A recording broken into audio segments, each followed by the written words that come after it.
I want to take a moment of personal privilege.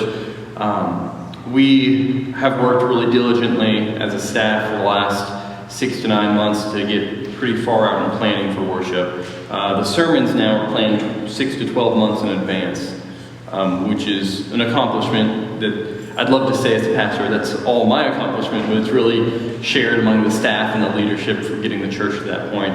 There is a weakness in planning worship that far ahead, though, and that's when things like what happened yesterday happen. And that's what I want to talk about. There's not time on a Saturday evening at 9 p.m. to rework a whole sermon to respond to current events, but I do want to call your attention to those events both in El Paso, a mass shooting at a Walmart there, and in Dayton, Ohio last night with another mass shooting, both with a significantly high number of fatalities and casualties in both places, especially for the one in El Paso. As one of my friends was stationed there in the military for a while, I'd visited. I've actually been to that Walmart where that's happened. So that strikes a little closer to home for me. And I want to lift this up because already, as we see in our culture, the response to these events is very politicized, very political. And I want us to remember the humanity of it. These aren't people that are identified by a specific value or a specific virtue or a specific thing that they hold dear to themselves. The people who are suffering today are simply that, they're people.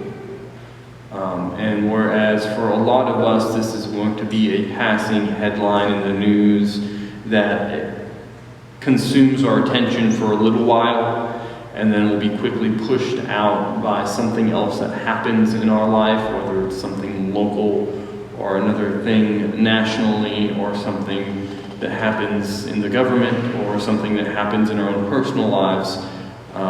What has happened this weekend will fade from our memory. It's urgent. Its urgency to us is only fleeting.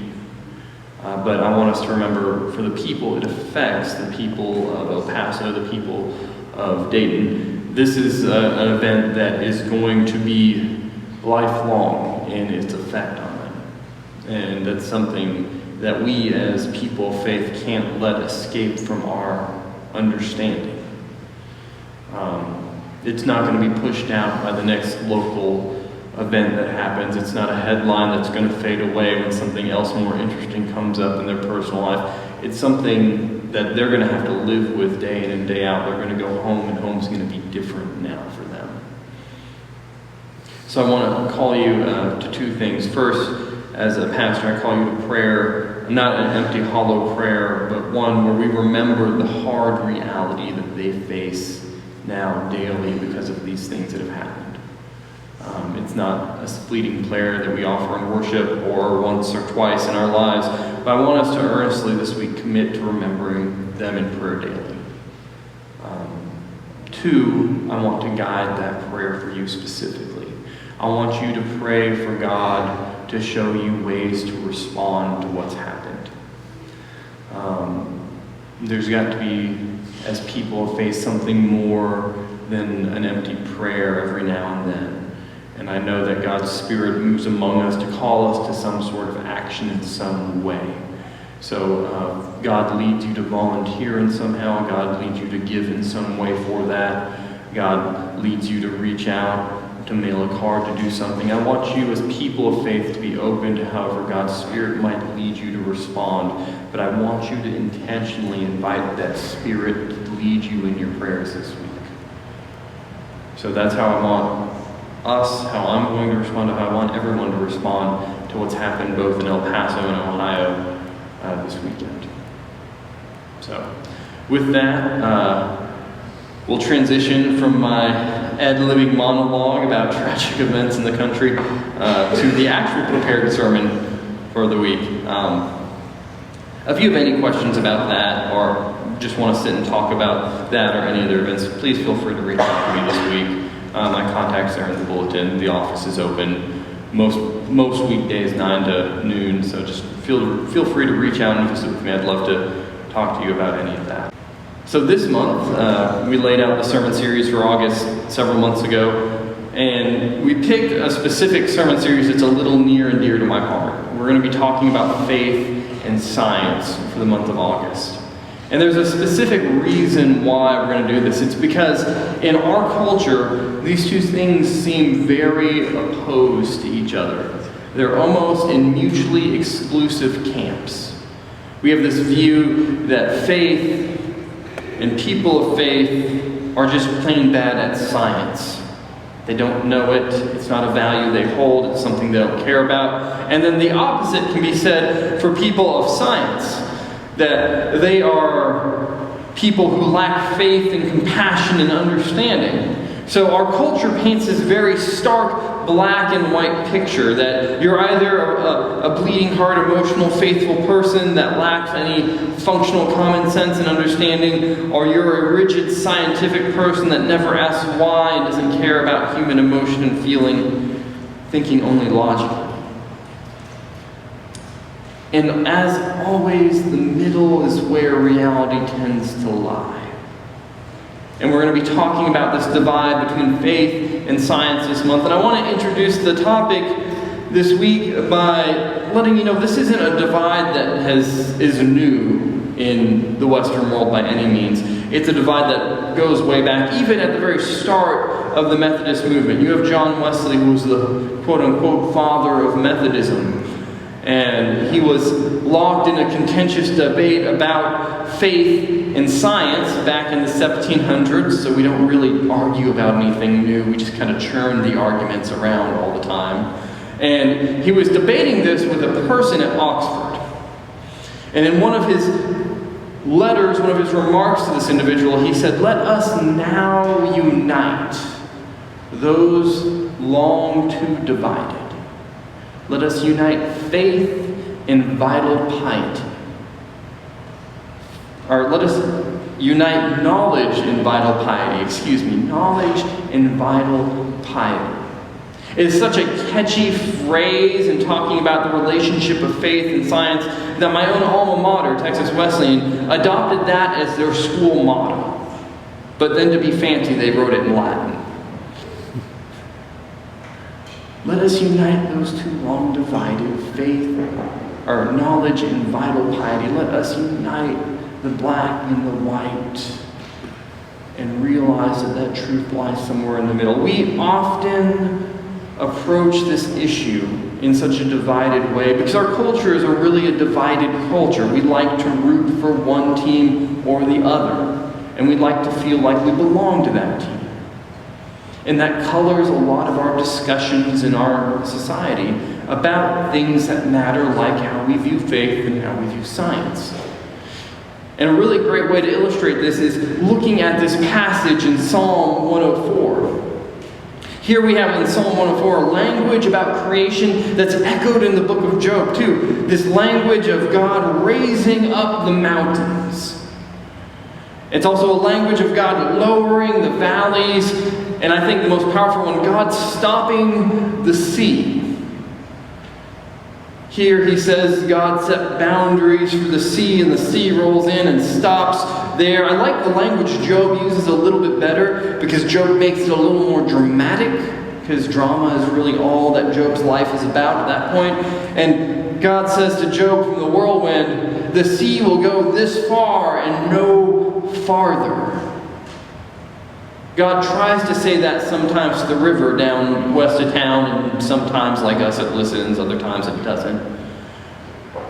But it's an awe-inspiring image to think of a God creating the mountains and the valleys, to think of a God creating the seas and the rivers and setting their boundaries and their borders.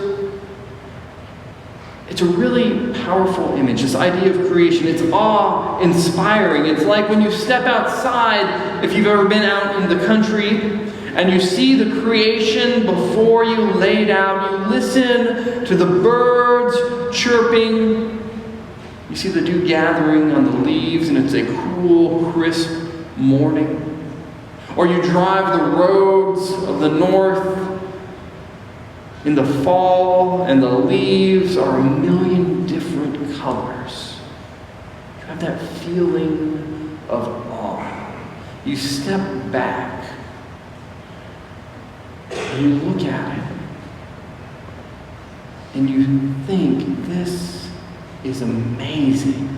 This is this is great. What a God that we serve that creates such beautiful things.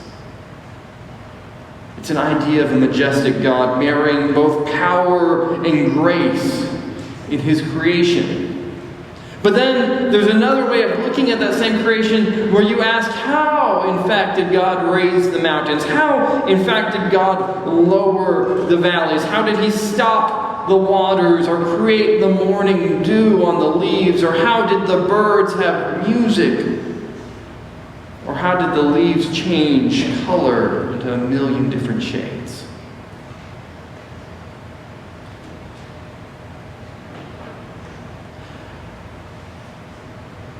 There's an understanding that humans seek as we desire to unlock the mysteries of the world around us. A curiosity that brews up in us. You see it in children as they want to know, well, how did that happen? How did that work? How does the car go? How does the plane fly? How do we get hot water in the house? And those are all valid and important questions. And they're also questions that aren't necessarily answered by faith. See, the overarching paradigm that we face in our culture when we talk about faith and science is that we need to pick one because it's one or the other. You're either going to understand the world through your view of faith and what that faith means and what your book says, or you're going to understand the world in your view of science and a rigid, logic-based view that says just what the world is. But I want to offer you today that they are answering two very different questions in human inquisition. The first, on the side of faith, is we try to understand why things happen. And on the scientific side is the second answer, how things happen. A scientific mind can tell you how the morning sun looks so brilliant and red like a burning fireball in the sky to the east, but it can never explain the beauty of it. A view of faith can answer why God would create such a beautiful sunrise, and could express the deep value of love and beauty found within that creation, but it could never explain how the sun generates its heat. When we buy into the false narrative our culture offers of that it must be one or the other, it must be black or white, it must be science or faith, we don't get to view with a whole set of eyes the picture God has laid before us. We're covering one side up or the other, only getting a slight view, a little bit of an understanding. Even in the tragedy we see happening before us this weekend, the people want actual physical help to do something. How can we heal physically? Let the doctors fix them. Let the law enforcement come in and practice their art, which is in fact an extension of a science or an understanding. But it will never answer or heal a deeper issue, which is the issue of why. That they are going to go home and they are going to ask themselves day in and day out from now until the end of their time, why? And that is a question that's on the other end of the spectrum. Why does something happen? How do relationships break down? Why do I feel the way I do? Not just to have a better understanding of the human experience, but to completely cope with that hardship in life. We have to unite the two long divided. And I don't think it's an option. especially when we look at what Jesus says in Matthew 22 as he's confronted with the Pharisees. I think we often just boil this commandment down to love God.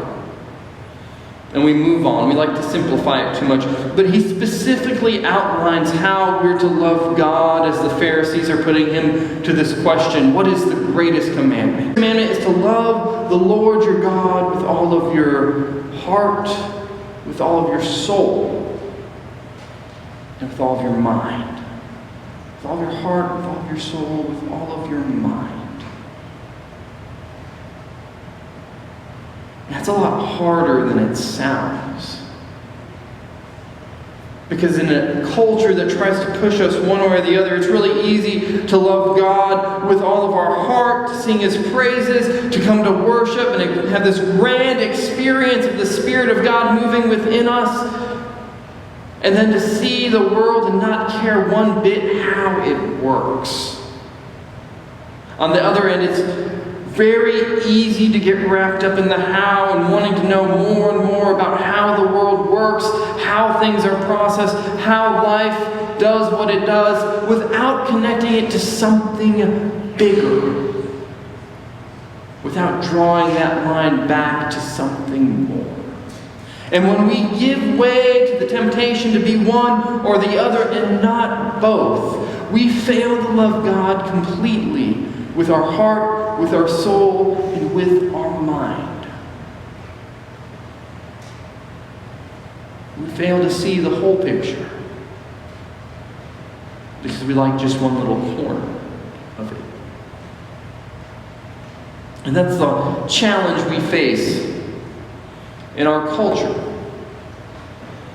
The challenge we face as we continue to live as people of faith in the 21st century. How do we marry those long two divided? How do we continue to combine our understanding of knowledge in the world with a vital faith that continues to encourage and to uplift? How do we take what we know of the world and make it something relevant and deepen our understanding of God? For the next few weeks, we're going to be looking at that more in detail and some of the specific things around that. But I want to encourage you this week as you go on your way to think about that. How are ways that you can love God not just with your heart or not just with your mind, but with your whole being? How can you let what science has taught us about the world around us deepen your understanding of God and the creation He's given us? I want you to go and think about how you personally this week can unite those two things long divided. How in your own life can you combine your knowledge with a vital faith? Go this week and love the Lord your God with your whole heart, with your whole soul, and with your whole mind. In the name of the Father, the Son, and the Holy Spirit. Amen.